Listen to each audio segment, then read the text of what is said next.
मई के पहले हफ्ते में इस पर मोहर भी लग सकती है। शिक्षा विभाग ने शिक्षक बहाली को लेकर कैबिनेट में प्रस्ताव भेजा है। शिक्षा विभाग ने वैकेंसी का प्रस्ताव यहां पर भेजा है। रिक्तियों का फाइनल प्रस्ताव शिक्षा विभाग की ओर से भेजा गया है। पद सृजित कर शिक्षक बहाली का ये प्रस्ताव है और मई के पहले हफ्ते इस पर मोहर लग सकती है।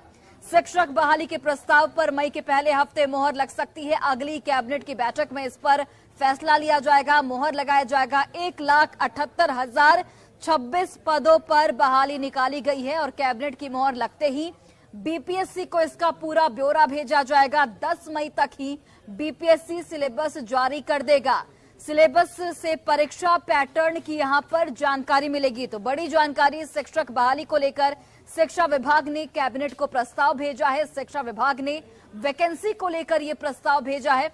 रिक्तियों का फाइनल प्रस्ताव शिक्षा विभाग की ओर से भेजा गया है, जिसमें पद सृजित कर शिक्षक बहाली का प्रस्ताव रखा गया है। मई के पहले हफ्ते में यह बड़ी जानकारी है कि मई के पहले हफ्ते इस पर मोहर लग सकती है, यानी कि अगली कैबिनेट की बैठक जब भी होगी, मई के पहले हफ्ते की बात कही जा रही है, उस वक्त मोहर लग सकती है। 1,78,026 पदों पर बहाली निकाली गई है और कैबिनेट की मोहर लगते ही बीपीएससी को इसका पूरा ब्यौरा भेजा जाएगा। 10 मई तक ही बीपीएससी सिलेबस जारी कर देगा और सिलेबस से परीक्षा पैटर्न की जानकारी मिलेगी। कल ही हमने आपको बताया था कि जो सैलरी स्ट्रक्चर है वो भी जारी कर दिया गया है और सैलरी स्ट्रक्चर जारी होते ही अभ्यर्थियों का विरोध भी देखने को मिला। अभ्यर्थी लगातार इसका विरोध कर रहे हैं, लेकिन अब ये जानकारी निकलकर सामने आ रही है कि मई के पहले सप्ताह में कैबिनेट ने इस पर मोहर लगा सकती है। कैबिनेट की ओर पर इस पर मोहर लग सकता है। 10 मई तक बीपीएससी सिलेबस जारी करेगा और मई के आखिर तक विज्ञापन भी जारी हो जाएगा।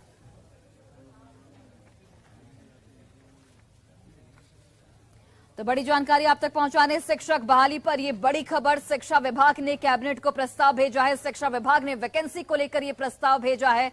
रिक्तियों का फाइनल प्रस्ताव यहां पर भेजा गया है। पद सृजित कर शिक्षक बहाली का यह प्रस्ताव, जिसमें मई के पहले हफ्ते मोहर लगने की बात सामने आ रही है।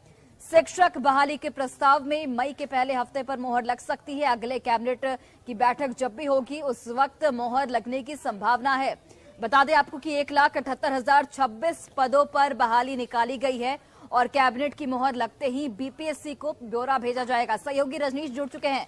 रजनीश, मई के पहले सप्ताह कैबिनेट में मोहर लग सकती है। कल ही आपने ये जानकारी दे दी थी और कल जो सैलरी स्ट्रक्चर जारी हुआ था उसके बाद भी विरोध देखने को मिला था, लेकिन अब ये बात साफ हो गई है कि अब कैबिनेट को यह प्रस्ताव भेजा जाएगा और मई के पहले हफ्ते इस पर मोहर भी लग जाएगी। देखिए, कल ही रिक्तियां और उसके साथ साथ जो वेतनमान है उसकी घोषणा कर दी है शिक्षा विभाग ने और उसके बाद आज खबर मिल रही है कि कैबिनेट में शिक्षा विभाग ने प्रस्ताव भेज दिया है। यानी मई के पहले सप्ताह में जो कैबिनेट होगी उस कैबिनेट में ही ये मोहर लग जाएगी। 1,78,026 पदों पर जो है वैकेंसी निकलेगी और कैबिनेट से मोहर लगने के बाद सीधा जो प्रस्ताव है वो फाइनल प्रस्ताव बीपीएससी को चला जाएगा। यानी बीपीएससी उसके बाद जो है मई के पहले सप्ताह में ही सिलेबस जारी करेगा। उसके बाद जो विज्ञापन का नोटिफिकेशन है वो मई के आखिरी सप्ताह में यानी 20 से लेकर 30 मई के बीच में कहा जा रहा है कि बीपीएससी जारी करेगा। कुल मिलाकर जो प्रारूप है, जो रूपरेखा है, उसको लेकर रणनीति बन गई है बीपीएससी के द्वारा। अब सीधी तरह से ये है क्लियर कि अब नियोजित टीचर हों या फिर शिक्षक अभ्यर्थी हैं, उन्हें अब परीक्षा देनी होगी और एक साथ परीक्षा ली जाएगी। 2 सीटिंग में परीक्षा होगी। नो नेगेटिव मार्किंग का प्रावधान होगा। ऑब्जेक्टिव प्रश्न पूछे जाएंगे और उसके साथ साथ जो प्रारंभिक स्कूल के जो स्टूडेंट होंगे उनके लिए, जो गुरुजी बहाल होंगे उनके लिए जनरल स्टडीज से सवाल पूछे जाएंगे। साथ ही जो माध्यमिक और उच्च माध्यमिक वाले होंगे उनके लिए जनरल स्टडीज के साथ साथ जो सब्जेक्ट वाइज प्रश्न है वो पूछे जाएंगे। तो इस सिलेबस जो जारी होगा उसमें परीक्षा को लेकर तमाम जो असमंजस है और जो प्रश्न को लेकर है वो क्लियर हो जाएंगे। हालांकि 100 नंबर के पूर्णांक होंगे या 150 नंबर के पूर्णांक होंगे, इसको लेकर आयोग ने अभी तक निर्णय नहीं लिया है। 10 मई तक जो है एक बैठक होगी, अहम बैठक।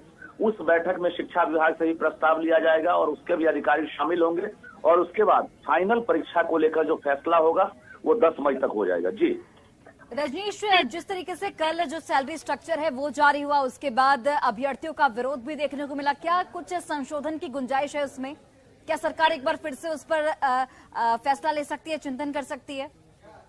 देखिए, बिल्कुल जो मूल वेतन है, मूल वेतन को सरकार ने कल जारी किया है और मूल वेतन के जरिए अगर देखा जाए तो 25,000 से लेकर 32,000 तक, यानी क्लास 1 से लेकर 12 तक के जो टीचर बहाल होंगे उनको 32,000 तक जो मूल वेतन है वो सरकार देगी। उसमें कितने खर्च होंगे वो भी सरकार ने ब्यौरा जारी किया है, लेकिन उसके बाद टीए डीए है, उसके साथ साथ बाकी जो अलाउंस है उसकी भी सुविधा है। तो कुल मिलाकर ये कहें कि विरोध लगातार जारी है, क्योंकि जो बीपीएससी के माध्यम से जो परीक्षा ली जाती है उसमें अभ्यर्थियों का आरोप है कि इतनी कम सैलरी पर कैसे बहाल होंगे हम लोग, और इससे बेहतर है कि नियोजित टीचर होते हुए हम लोग इतना पैसा उठा रहे हैं। तो शिक्षक हों या फिर जो अभ्यर्थी हैं वो नाराज हैं।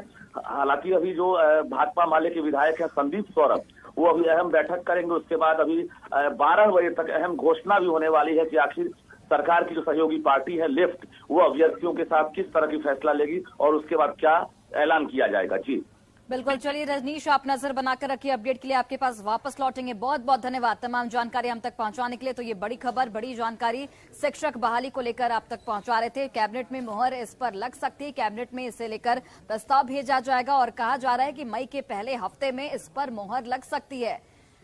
10 मई को सिलेबस जारी होगा और सिलेबस में किस तरीके से परीक्षा का पैटर्न होगा उसकी जानकारी दी जाएगी।